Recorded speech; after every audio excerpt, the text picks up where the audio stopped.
ओम शांति, नमस्कार। मेरा नाम महेंद्र वैष्णव है। मैं इंडियन ब्लाइंड क्रिकेट प्लेयर हूँ इंटरनेशनल लेवल पे और तेलंगाना स्टेट टीम का कैप्टन भी हूँ। स्टेट बैंक ऑफ इंडिया में डिप्टी मैनेजर हूँ हैदराबाद में। और हम लोग हाल ही में 2018 में वर्ल्ड कप जीते थे दुबई शारजा में। तो उस वर्ल्ड कप का मैं हिस्सेदार हूँ, मेन प्लेयर रह चुका हूँ और काफ़ी नेशनल इंटरनेशनल मैचेस खेली है मैंने पिछले 10 साल में इंडिया के लिए। और ये जो मेरी विजन डिस्पैरिटी जो मेरे लाइफ में आई, वैसे तो मैं पैदाइश से नहीं हूँ। मुझे भगवान ने काफ़ी सुंदर बच्चा बना के भेजा था और 3 साल 4 साल की उम्र में मुझे फीवर आने के वजह से कुछ रॉन्ग मेडिसिन्स का इस्तेमाल हुआ और डॉक्टर के पास हम पेरेंट्स ने प्रॉपर अटेंशन नहीं दिया पे हॉस्पिटल लेके जाना जैसी चीज़ें हुई नहीं। उसके काफ़ी रीजंस हो सकते हैं, बट एक चीज़ है कि हर कल्याण के पीछे कल्याण होता है। तो मुझे ये बात सताती थी हमेशा कि कर्म जो हमेशा मेरे सामने बात करते थे, मम्मी पापा के सामने, आसपास वाले, कि इसने ऐसा क्या किया, जो भी हुआ सही नहीं हुआ, इसके साथ बुरा हुआ, इतना अच्छा था, सुंदर बच्चा था, बड़ी बड़ी आंखें थी। तो ये बातें होती थी। पर मुझे ये सवाल आता था दिमाग में और मम्मी से, दादी से सबसे पूछता भी था कि ये जो सुंदर की बातें आप करते हो, क्या मैं भी सुंदर नहीं हूँ क्या? तो बात बोलते थे कि नहीं बेटा, तू सुंदर तो अभी भी है, पर जो सुंदर आंखें जो थी तेरी, तब तो ज़्यादा सुंदर था। तब मुझे ये समझ में आया कि कुछ तो रॉन्ग है मेरे आँखों में, उसके वजह से ये सब परेशान है।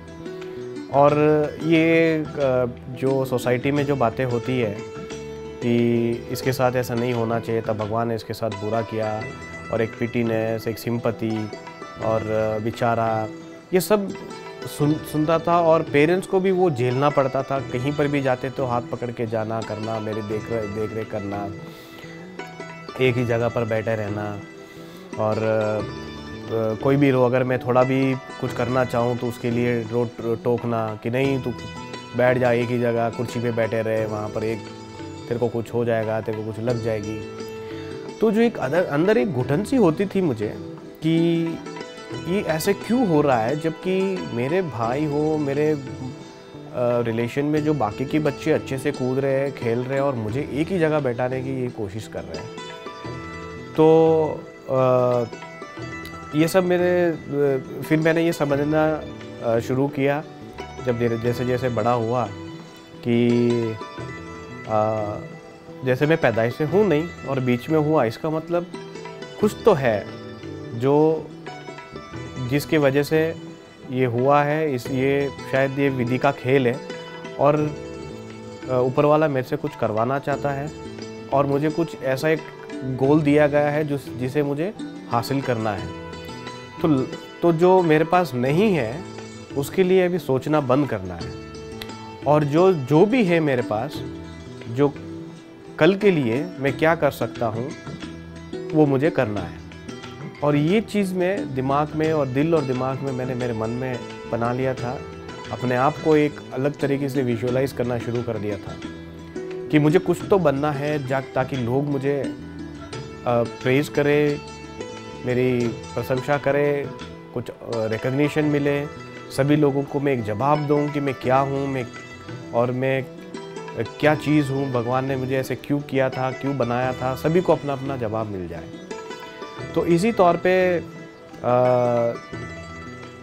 क्रिकेट के चीज़ में तो मुझे रुचि थी थोड़ी बचपन से, क्योंकि जब मैं 8-9 साल का था, तो उस टाइम पे 96-97 की बात है। तब बहुत सारा कमेंट्री सुनता था टीवी पे और रेडियो पे, और मुझे एक आवाज़ बार बार गूंजती थी कानों में कि सचिन सचिन। और ये मुझे इतनी प्रेरणा दी कि ये लोग इतने सारे एक ही बात को इतने ज़ोर ज़ोर से क्यों करते हैं। तब सचिन सर के बारे में मुझे बहुत कुछ समझ में आया कि एक बहुत बड़ा खिलाड़ी है और इंडिया इसके लिए, भारत में बहुत क्रेज़ है इस इंसान के लिए, बहुत रेस्पेक्ट है। तो क्रिकेट की नॉलेज तो मुझे काफ़ी थी, कैसे खेला जाता है, क्या होता है, और बच्चों के हमारे बीच में काफ़ी डिस्कशंस होते थे और मैं खुद खेलना चाहता था उस गेम को।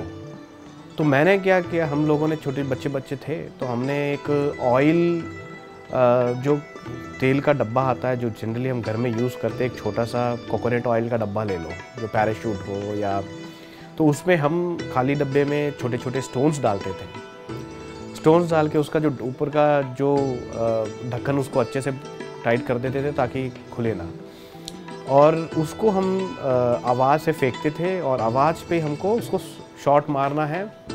टारगेट्स लगाते थे कि बॉल जाके उधर लगेगी तो चौका, इधर लगेगी तो छक्का। ऐसे ऐसे हम लोग छोटे थे तभी 8-9 साल की उम्र में ये खेलते थे।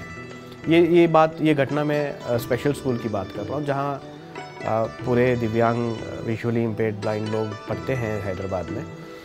तो वहाँ पर हमने फिर एक चीज़ मुझे समझ में आई कि ब्लाइंड क्रिकेट एक होती है जिसको अलग फॉर्मेट में खेली जाती है और उसका माध्यम होता है साउंड।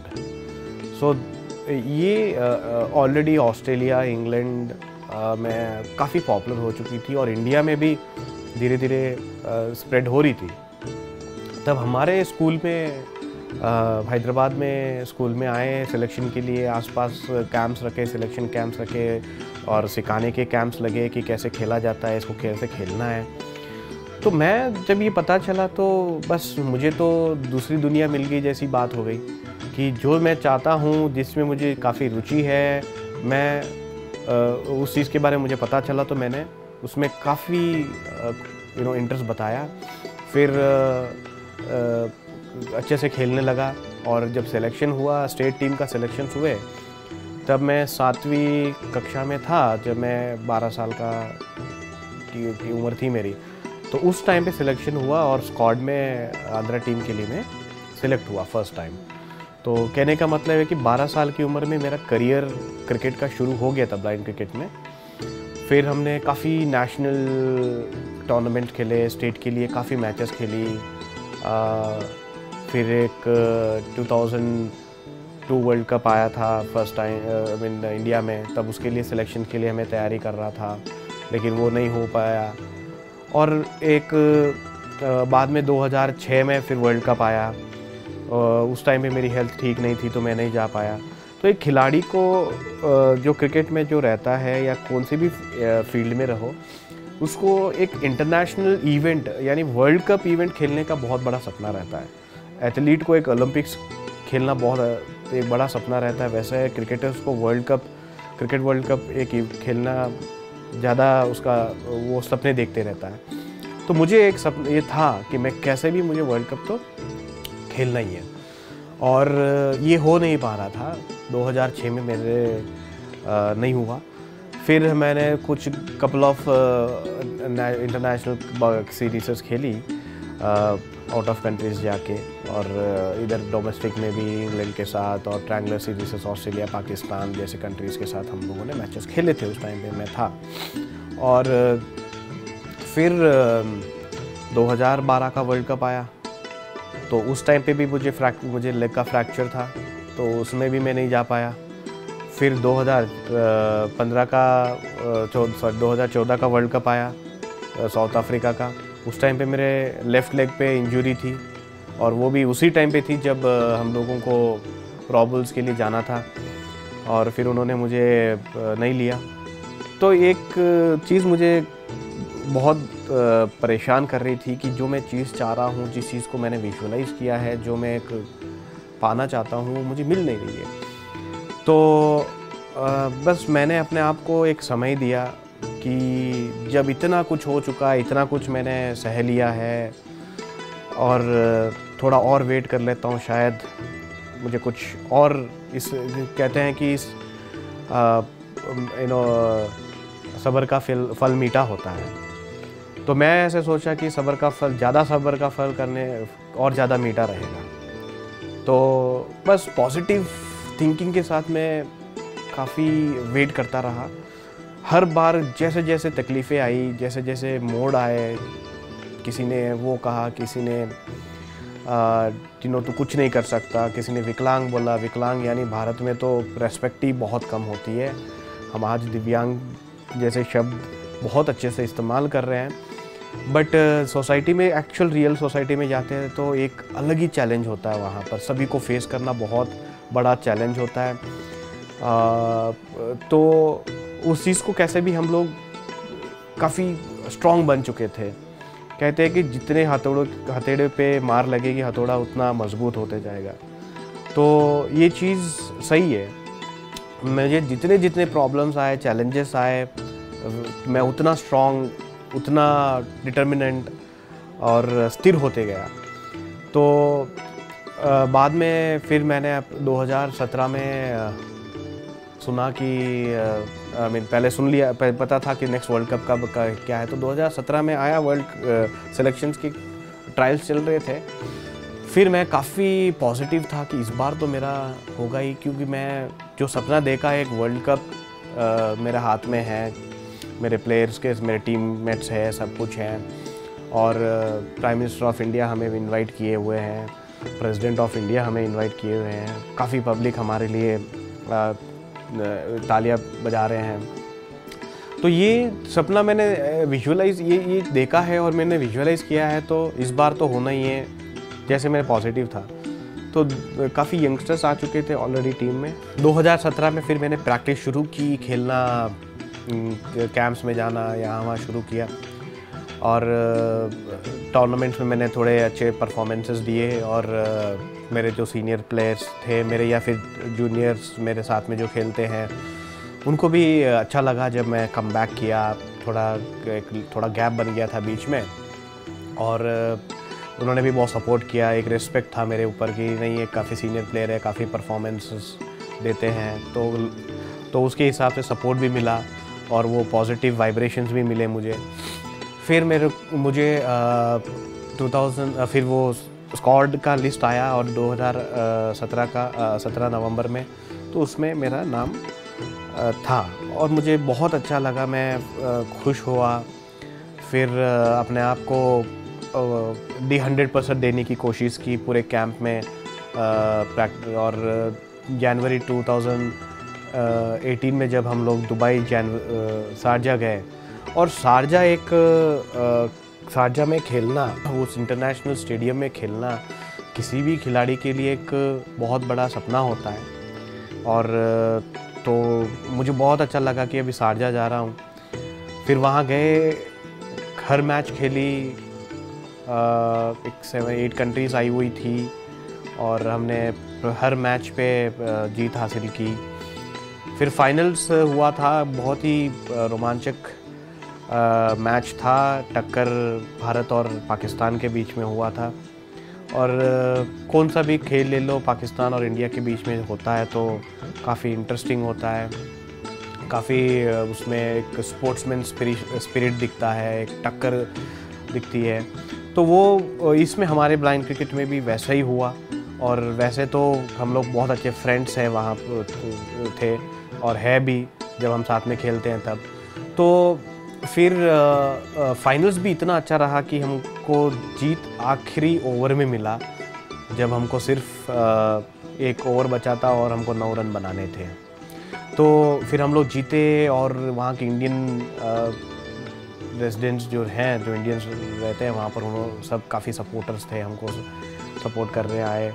और पूरे ग्राउंड में हम लोगों ने 3-4 चक्कर लगाए, वो इंडिया का, भारत का फ्लैग लेके, हमारा फ्लैग लेके। तो वो एक अंदर बहुत बड़ी खुशी थी, एक उत्साह था कि फिर मैंने अपने आप को कनेक्ट करना शुरू किया कि जो सपना मैं एक समय पे देखा था, शायद ये वही सपना है। और अपने आप को ऐसे पिंच करके देख रहा था कि क्या ये सच है, क्या हमने सचमुच में वर्ल्ड कप जीत लिया है। तो एक हकीकत हो गया है। और उसके बाद में फिर इंडिया आए, इंडिया आने के बाद में हमको बहुत अच्छा वेलकम भी मिला। हमारे cricket board, cricket association for the blind in India जो बैंगलोर में है, वो हमें भी बहुत सपोर्ट करते हैं, हमारे कोच बहुत सपोर्ट करते हैं, सभी मैनेजमेंट बहुत अच्छे से सपोर्ट करती है, कैप्टन हो कोई भी हो। तो ये इस तरह हमारा ये जो वर्ल्ड कप की जर्नी रही और उसकी वजह से मैं पहचाना गया, मेरे स्टेट में हो या फिर पूरे इंडिया में। और इसके साथ साथ मैंने एजुकेशन को कभी नेगलेक्ट नहीं किया। स्पोर्ट्स, क्रिकेट खेलना मेरा एक बहुत बड़ा पैशन रहा मेरे लाइफ में। इसलिए था कि क्योंकि मैं अपने आप को साबित करना चाहता था और अपने आप को एक चैलेंज करके जवाब देना चाहता था।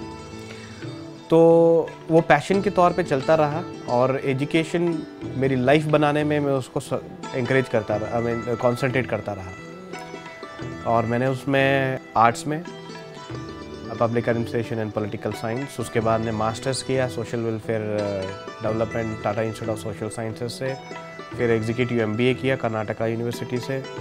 फिर मैंने एक 6-7 महीने मैंने टेक महिंद्रा में काम किया। एक 7 इयर्स मैंने GE ग्लोबल सर्विसेज जो हम बोलते हैं, ये कैपिटल एक MNC कंपनी है हैदराबाद में, वहाँ पर मैंने HR के तौर पे फिर सोर्सिंग एंड उसमें काम किया, ट्रेनिंग एंड डेवलपमेंट में। उसके बाद में फिर मैं स्टेट बैंक ऑफ इंडिया में एक प्रोबेशनरी ऑफिसर के तौर पे रिक्रूट हुआ, कॉमन एंट्रेंस टेस्ट दी और जनरल कैटेगरी में मेरा रिक्रूटमेंट हुआ, सिलेक्शन हुआ। और उसके बाद में 2 साल में मैंने प्रमोशन ले लिया। मुझे जनरली कभी भी प्रमोशन के लिए बैंक्स में minimum next promotion next level एक मिनिमम क्वालिफ़िकेशन 3 इयर्स होता है, बट मुझे 2 साल में क्वालिफाइड और प्रमोशन भी मिल गई। उसका कारण ये है कि SBI में एक ऐसा प्रोविज़न है कि जब कंफर्मेशन टेस्ट होती है 2 साल के बाद में, तो अगर जो भी स्टिपुलेटेड स्कोर करता है कंफर्मेशन में, बहुत टफ रहता है वो, और उसमें मैंने एक क्वालिफाई किया और मुझे वो मिला। बहुत कम लोगों को ऑल ओवर इंडिया लेते हैं, ऑल ओवर इंडिया कुछ हार्डली एक 100 प्लस ऑफिसर्स क्वालिफाई होते हैं स्केल 1 से स्केल 2 टेस्ट में। तो मैंने क्वालिफाई किया उसमें, तो ये भी लाइफ में अच्छा अचीवमेंट रहा। उसकी वजह से मेरे 3 साल बच गए नेक्स्ट प्रमोशन के। तो ये चीज़ है कि ज़िंदगी में निराशा तो सभी को होती है, बट उसको बाजू में रखते हुए, बिना झेले हुए अगर हम आगे बढ़ते रहें तो ज़रूर हमको कुछ ना कुछ एक सामने से दरवाज़ा खुलता है जो वेट करता रहता है हमारे लिए कि आप आइए, यहाँ आपके लिए बहुत अच्छा होने वाला है। तो ये पॉजिटिव सोच के साथ मैं आगे बढ़ता गया और ये हुआ भी। बहुत हकीकत में मुझे हर जगह, हर फील्ड में मुझे पॉजिटिव ही मिला, पॉजिटिव रिजल्ट्स ही मिले। मैं बचपन में एक और चीज़ कहना चाहता हूँ कि जब छोटा था, जब 4 साल का 4th स्टैंडर्ड में था मैं, तब ब्रह्म कुमारीज की टीम आती थी हमारे ब्लाइंड स्कूल में और काफ़ी ओम शांति की बातें करते थे, आत्मा की बातें करते थे। तो मुझे तो सच बोलो तो समझ में तो कुछ नहीं आता था, और मैं और मेरे दूसरे फ्रेंड्स हम लोग थोड़े डिसअपॉइंट भी ज़रूर होते थे क्योंकि हमारा खेलने का समय चले जाता था। और मैं ये हमेशा बोलता था कि क्या यार, ये लोग आ जाते हैं और ओम शांति बोलते हैं, आत्मा बोलते हैं, आत्मा कहाँ रहती है पता नहीं, और ये लोग हमें खेलने के लिए समय भी नहीं देते। क्योंकि एक तो संडे होता था, संडे मॉर्निंग आ जाते थे, मेडिटेशन की बातें करते थे, और उसके बाद में कभी आते तो शाम को आते थे, वीकडेज़ में 1-2 बार 3 बार हर हफ्ते। ये भले ही उस टाइम पे हम लोगों को समझ ना आया हो, लेकिन थोड़ी बातें रह गई दिमाग में और दिल में कि एक पॉजिटिव सोच जो हम रखते हैं, जो लाइफ में जिसको आगे बढ़ना रहता है, तो हमेशा उसके साथ अच्छा ही होता है। जो आगे कदम बढ़ाता है तो परमात्मा उसके साथ और एक कदम बढ़ाता है। तो सिर्फ आगे बढ़ने की बात है, ये चीज़ मुझे कनेक्ट हुई और मैं इतना पॉजिटिव रहा हर चीज़ में, तो आज देखो उसकी वजह से मैं सब कुछ हासिल कर पाया। मुझे बहुत कुछ मिला, लाइफ ऊपर वाले ने बहुत कुछ दिया बिना मांगे। मैंने कुछ नहीं मांगा था उन्होंने मेरे अपनी लाइफ से। मैं इतना ही चाहता था कि मैं कुछ बनना है यार, कुछ तो करना है, कुछ बनना है, बस यही चीज़ संकल्प लेके चल रहा था। और हर टाइम पॉजिटिव रिजल्ट आते रहे। वो राइट फ्रॉम, जैसे कि बोलते हैं कि मैं इंटरमीडिएट में स्टेट टॉपर था हमारे स्ट्रिंग में, तो वो मैं कभी सोचा ही नहीं कि मैं या स्टेट टॉपर क्या होना है। मैं तो काफ़ी क्रिकेट भी खेलता हूँ और अदर एक्टिविटीज़ में रहता हूँ, इसमें उसमें मैं स्टडीज़ को सिर्फ एक इम्पॉर्टेंस देता था, लेकिन मैं इतना ध्यान लगा के कभी नहीं पढ़ता था। तो वो था। तो ऐसे ऐसे मुझे जब अच्छी चीज़ें लाइफ में होने लगी, तो मैं अपने आप को कनेक्ट करने लगा कि यार ये जो चीज़ है ना, ये तो अपने एक पॉजिटिव सोच और जो एक फेट होता है कि ऊपर वाला कुछ एक हमारे लिए एक स्क्रिप्ट बना के रखता है कि अगर आप कुछ मेहनत करेंगे, अगर आप आगे बढ़ेंगे, तो आपको हर चीज़ देने के लिए वो तैयार है। तो मैं एक चीज़ कहना चाहता हूँ कि इसी बात पे, लहरों से डरकर नौका पार नहीं होती, कोशिश करने वाले की कभी हार नहीं होती। ये एक्चुअली हकीकत है लाइफ में कि अगर हम कोशिश करते रहे तो आपके फेवर में हमेशा पॉजिटिव होता है। मुझे बहुत अच्छा लगा। मैं यहाँ पर स्पोर्ट्स विंग के इवेंट में आया हुआ हूँ 27 तारीख से, और बहुत कुछ सीखने को मिला ब्रह्मा कुमारी के सेशंस में कि एक्चुअल ज़िंदगी है क्या, हम किस मकसद से आए हुए हैं यहाँ पर, हमारा परमात्मा कौन है, हम कौन हैं, हम ये आत्मा क्या है, हम तो कुछ नहीं है, सब कुछ जो है आत्मा है। और लाइफ में अच्छाई बुराई ये सब चीज़ क्या होती है। वैसे तो हम बहुत सुनते हैं बार, लेकिन जो एक सरलता में और हमारे लाइफ से जोड़ के हर सिचुएशन से जो बताई गई, हमने पिछले 3 दिन से जो समझा यहाँ पर, मुझे बहुत अच्छा लगा, मेरे फैमिली वालों को भी बहुत अच्छा लगा। और जो मुझे गेस्ट ऑफ ऑनर के तौर पे जो इनॉग्रेशन के टाइम पे जो स्टेज पे बैठाया गया था, और ऑलमोस्ट 500-600 लोग वहाँ पर इवेंट में थे, और मुझे मौका मिला बात करने का, तो अब मैंने अपने लाइफ थोड़ा बहुत बताया, लाइफ में कैसे इफ्स एंड बट्स होते हैं, अप्स एंड डाउन्स होते हैं, और हम कैसे उसको बीच में अलग अलग तरीके के आपको ऑब्स्टेकल्स आते हैं, बैरियर्स आते हैं, उसको कैसे पार करके जाते हैं। सभी को बहुत अच्छा लगा, और मुझे तो बहुत ही ज़्यादा अच्छा लगा। सब लोग आके मेरे से मिल रहे थे और जानने की कोशिश कर रहे थे। जो पॉजिटिविटी की जो बातें होती है, जो मुझे मिली है मेरी पास्ट लाइफ से हो, या जो मैं ब्रह्मा कुमारी का जो बोला मैं 4th स्टैंडर्ड में था तब, तो ये जब कनेक्ट करके देखता हूँ तो there is power, positive power, जो पावर ऑफ पॉजिटिविटी होती है और पावर ऑफ विजुअलाइजेशन जो हम बोलते हैं, वो सही है और हकीकत है। अगर हमको कुछ हासिल करना है तो सिर्फ अपने आप को उस तौर पे देखो कि आपको क्या बनना है। अगर आपको कुछ एक माइंड में गोल सेट बना लो, उसको विजुअलाइज कर लो कि आप ये वो हासिल कर चुके हैं, आप जीत चुके हैं, ठीक है। और एक ना एक दिन आपको वो ज़रूर आपके लाइफ में हकीकत में बदलता है। ये मैंने आजमाया है और मेरे साथ हुआ भी है। ये बहुत सही सवाल पूछा और ये काफ़ी लोग जानना चाहते हैं। तो इस कनेक्ट की जो बात मैं बोलना चाहता हूँ कि जो हमने यहाँ पर भी ब्रह्मा कुमारी के यहाँ पर भी समझा है, जब मैं परमात्मा की बात समझना चाहता हूँ और सोचना शुरू करता हूँ तो मुझे कोई दिखता ही नहीं है वहाँ पर, मेरे विजुअलाइजेशन में कोई आता ही नहीं है। सिर्फ मुझे एक शांत सी, एक छोटा सा आवाज़, एक लाइट सी आवाज़ आ रही है, कुछ छोटा वहाँ पर कुछ हवा के जैसे, एक हवा जैसे समुंदर के पास खड़े हैं, तो उस चीज़ वो आती है मेरे दिमाग, मेरे विजुअलाइजेशन में। मैं विजुअलाइजेशन की बात करता हूँ तो ज़्यादातर मेरे दिमाग में यही चलती है। मैं किसी फ़ोटो फ्रेम की जैसे चीज़ें मेरे दिमाग में आती नहीं है कि मान लो मैं अगर हनुमान जी की फ़ोटो बनाऊँ अंदर दिमाग में, तो बहुत चैलेंज वाली बात है, बहुत मुश्किल वाली बात है, मेरे दिमाग में आती नहीं है वो, क्योंकि शायद मैं देखा नहीं, मैं तो वो चीज़ आएगी नहीं, शायद ऐसा कुछ है। तो रियल में अगर परमात्मा को कनेक्ट करना है, जो हमने यहाँ पर ब्रह्म कुमारी इसमें भी वही समझा है कि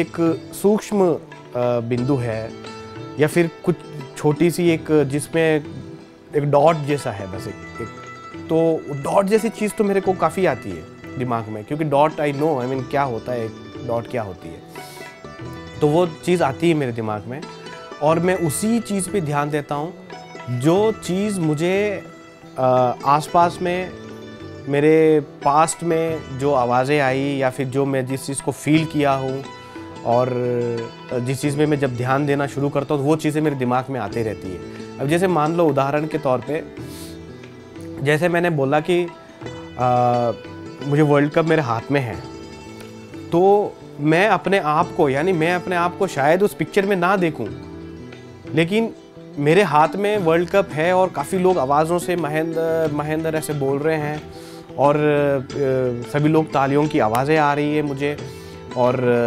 जब लोग आके मेरे से हाथ मिला रहे हैं, वो टच वाली जो फीलिंग होती है, ये सब मेरे विजुअलाइजेशन में होती है। कि आप विजुअली इम्पेयर्ड बच्चों के लिए क्या 2 शब्द बोलना चाहते हैं? मैं मेरे समय में जब हम लोग कुछ बनना चाहते थे, तो इतनी फैसिलिटीज़ वैसे नहीं थी, उसके बावजूद भी काफ़ी मेरे जैसे फ्रेंड्स, हम लोगों ने अपने अपने हिसाब से हासिल करके बैठे हैं आज, और बहुत कुछ किया है। तो जो आज की जनरेशन जो भी है, मैं उनको एक बात बोलना चाहता हूँ कि ऐसी कौन सी भी चीज़ इस दुनिया में नहीं है जो हम नहीं कर सकते।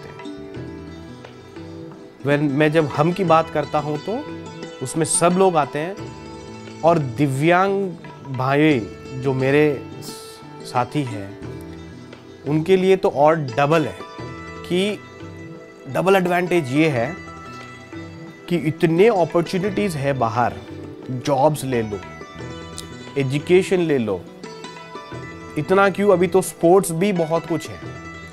तो अगर आपने मन में कुछ ठान लिया है, आपको कुछ सपना है कुछ करने का, आप ज़रूर वो सपने को देखिए, और वो सपने को देखते हुए उसके प्रति आप वो मेहनत लगाइए, वो मेहनत से काम करिए। मैं चैलेंज करता हूँ उस चीज़ पे, अगर आप सपने को देखते हुए अपने आप की मेहनत उसमें लगाएंगे, तो वो सपना अपने आप साकार होगा और वो हकीकत में बदलेगा। तो एनीथिंग जो भी आप करना चाहो, आप अगर IAS सिविल्स में जाना चाहो, आप